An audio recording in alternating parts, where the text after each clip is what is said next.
చేస్తున్నా, లేకపోతే నేనేమైనా మర్చిపోయి ఉండొచ్చు. ఒకసారి చూద్దాం. ఇప్పుడు ఎక్కడెక్కడ వాడతారు ప్రాపర్టీ బైండింగ్ అనేది. ఇప్పుడు ఫర్ ఎగ్జాంపుల్ ఇక్కడ మనము ఇక్కడ కూడా ప్రాపర్టీ బైండింగ్ వాడేస్తున్నాం. ఈ పర్టికులర్ ఇన్పుట్ బాక్స్ కి ఒక వాల్యూ ఇవ్వాలి అని అంటే వాల్యూ అనే దానికి మనం ఇవ్వట్లే. ఎన్జీ మోడల్ కి మనం డైరెక్ట్ గా ఫస్ట్ నేమ్ సప్లై చేస్తున్నాం కాబట్టి ఆ ఫస్ట్ నేమ్ అనేది దాని లోపలికి వచ్చేస్తుంది. ఇట్స్ ఓకే ఇది. కానీ మిగతా ఎక్కడ కూడా ఏదైనా అట్రిబ్యూట్ కి ఒక HTML ఎలిమెంట్ కు ఉండే అట్రిబ్యూట్ కి మనం ఎక్కడన్నా వాల్యూ ఇచ్చామా? అలాంటి అవసరం వస్తుందా? అసలు అట్రిబ్యూట్ కి ఒక వాల్యూ ఇవ్వాల్సిన అవసరం వస్తుందా? స్టైల్స్ లో ఇస్తాము. ఫాంట్ సైజ్, కలర్, బ్యాక్గ్రౌండ్స్, అది style. Okay, style. Next classes ఇవ్వచ్చా? ఐడి ఇవ్వచ్చు, క్లాస్ ఇవ్వచ్చు, క్లాసెస్ ఇవ్వచ్చు. ఇంకా అట్రిబ్యూట్ ఒక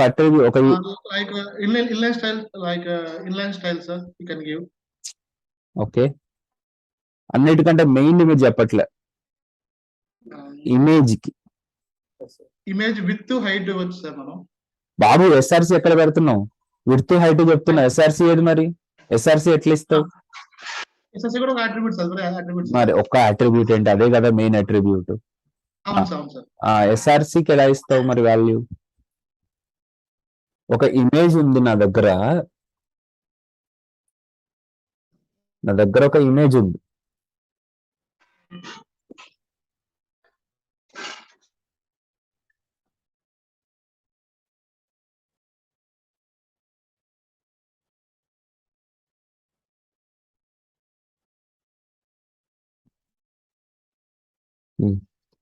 నా దగ్గర ఒక ఇమేజ్ ఉంది అనుకుందాం. ఈ ఇమేజ్ అడ్రస్ నా దగ్గర ఇక్కడ ఉంది.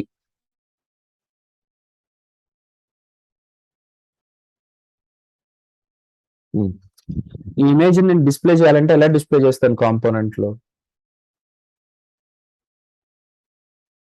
ఇప్పుడు ఈ ఎస్ఆర్సి లోకి ఆ వాల్యూ తీసుకురావాలి కదా.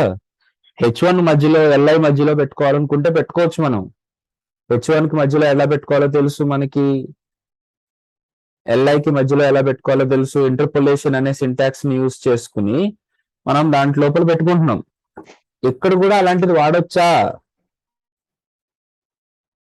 వాడచ్చు సార్. సో ఇప్పుడు కనుక మీరు చూస్తే ఏమొచ్చింది? అది అవుట్పుట్ IMG SRC = ఇమేజ్ అని పెట్టాను. వచ్చిందా? రాలేదు. డబుల్ కోట్స్ మధ్యలో పెడదాం.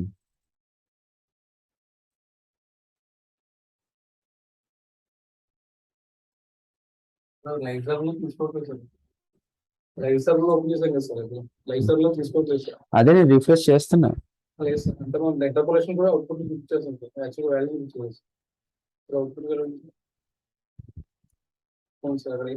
క్వశ్చన్ ఏమో చూపిస్తుంది. యాంగిల్ నుంచి వెళ్తేనే దాని అవుట్పుట్ చూపిస్తుంది.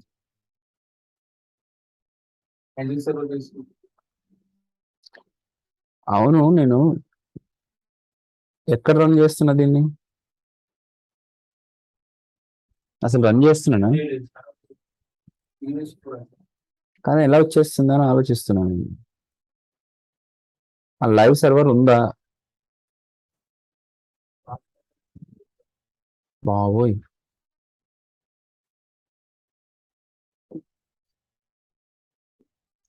ఒకవేళ టైం అవుట్ అయిపోతే మళ్ళీ లాగిన్ అవుతా. Pavan and over there Naveen నేను మళ్ళీ లాగిన్ అవుతా, కంగారు పడకండి. ఇదే లింక్ మీద, లేకపోతే నేను మళ్ళీ మెసేజ్ పెడతాను. Where we are.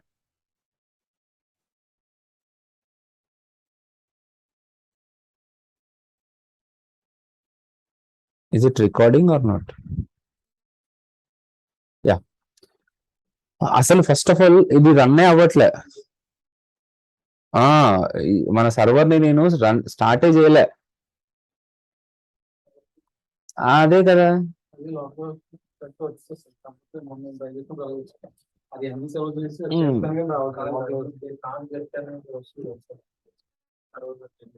వెరైటీగా అనిపిస్తుంది. డైరెక్ట్ గా PS5 అరే నేను సారీ గైస్, నేను అట్లా అసలు ఎట్లా సర్వ్ చేస్తున్నానంటే డైరెక్ట్ గా నార్మల్ HTML పేజ్ గా సర్వ్ చేసేసుకుంటున్నా. సరే ఓకే, వెరీ గుడ్, బాగా చెప్పావు. Local host 4000, sorry 4200. ఏంటి ఏది వర్క్ అవ్వట్లేదు అని అంటే ఇది రీజన్. యా, దీపిక పల్లికల్ వచ్చేసింది ఇక్కడికి, చూద్దాము. ఆగవా, గొప్పది కనిపెట్టావు ఇంకా. ఆగు, ఒకటి వినని వాళ్ళని, నీ కంగారు నువ్వు. సో దీపిక అక్కడే వచ్చింది ఇక్కడికి. ఓకే, సో ఇమేజ్ SRC తోటి నేను ఇంటర్పోలేషన్ లో బైండ్ చేస్తుంటే నాకు వస్తుంది. This is not a problem. Okay, కానీ this is not the right way. ఈ ఇంటర్పోలేషన్ ని మధ్యలో యూజ్ చేయడం అనేది అంత కరెక్ట్ అప్రోచ్ కాదు.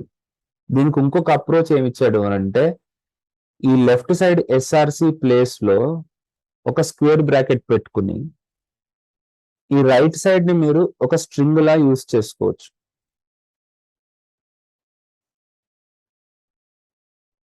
ఇప్పుడు కూడా మీకు అదే అవుట్పుట్ వస్తుంది. దీన్నే మనం ఏమంటామంటే ప్రాపర్టీ బైండింగ్ అని అంటారు. నేను ఇంటర్పోలేషన్ చూపించకుండా చెప్తే ఇది డైరెక్ట్ కనపడుతుంది, కానీ అది కూడా జరుగుతుందని చెప్పాలి కదా. ఓకే, అందుకని చూపించాను ఫస్ట్. కానీ కరెక్ట్ ఏంటి? Property binding. మీరు ఏ ప్రాపర్టీకి అయితే డైరెక్ట్ గా బైండ్ చేయాలనుకుంటున్నారో దాన్ని స్క్వేర్ బ్రాకెట్స్ లో పెట్టుకోండి. Okay, and right side double quotes లో మీరు ఒక జావా స్క్రిప్ట్ ఎక్స్ప్రెషన్ ఇచ్చుకోవచ్చు. జావా స్క్రిప్ట్ ఎక్స్ప్రెషన్ నేను ఇప్పుడు చూపిస్తాను. దాని ఎక్స్టెన్షన్ ఏంటనేది ఇప్పుడు మనకు కావాలి. జావా స్క్రిప్ట్ ఎక్స్ప్రెషన్ ఇచ్చుకోవచ్చు కండిషనల్ గా. మీరు కండిషన్స్ రాసుకోండి, ఫంక్షన్ కాల్ చేసుకోండి.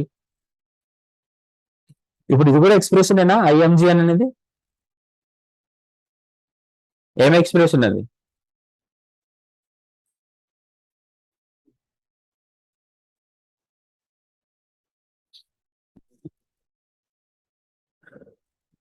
What type of expression is that? Okay, గుర్తుండవు, అదే గుర్తు తెచ్చుకోండి. That is called as simple expression, arithmetic expression, boolean expression, logical expression, simple expression, function expressions, conditional expressions. గుర్తులేవు టైప్స్ ఆఫ్ ఎక్స్ప్రెషన్స్ చెప్పున్నా నేను. అయ్యో చెప్పినా సార్, చెప్పు అవి. So this is what happens with this is called property binding. ఇంకొకసారి మనం దాన్ని ట్రై చేద్దామే. నాకు ఇదో చల్లారట్లే. BUTTON button SUBM sub and here disabled is equal to false. This is false. True. True అని ఇస్తే డిజేబుల్ అయింది. ఓకే, ఇప్పుడు నేను డైరెక్ట్ గా బులియన్ ఎక్స్ప్రెషన్ ఇచ్చేసిన. నేను అట్లా కాకుండా ఫ్లాగ్ అని ఇస్తే, ఫ్లాగ్ లో నాకు ఏ వాల్యూ ఉంటే దానికి తగ్గట్టుగా వస్తుంది. ఫ్లాగ్ లో నాకు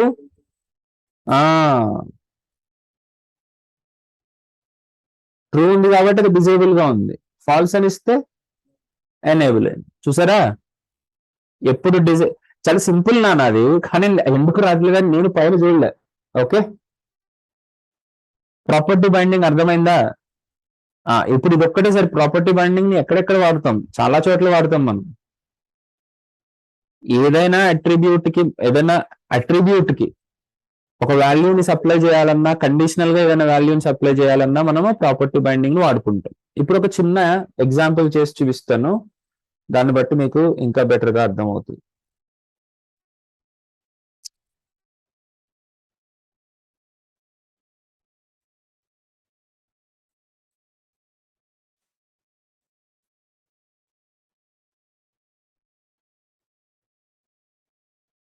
ఓకే, సో నేను ఇప్పుడు ఒకసారి స్టాప్ చేస్తున్నాను నాన్న, మళ్ళీ ఇదే లాగిన్ అవుతా. Just give me a minute.